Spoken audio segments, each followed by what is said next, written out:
Refer করে দেয়। তারপর ওই ডাক্তারই এই নার্সিংহোমে রেকমেন্ড করে স্টার হসপিটাল। তারপর এখানে নিয়ে আসা হয়। তারপর আবার সার্জারি করা হয়েছিল।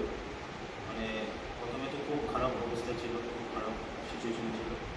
যে আমাদের এরকম লাগছিল যে বাবাকে বাঁচাতে পারবো কি না, খুব খারাপ পরিস্থিতি। তারপর প্রতিদিন রাতারাতি সার্জারি করা হয় বাবার পেটে।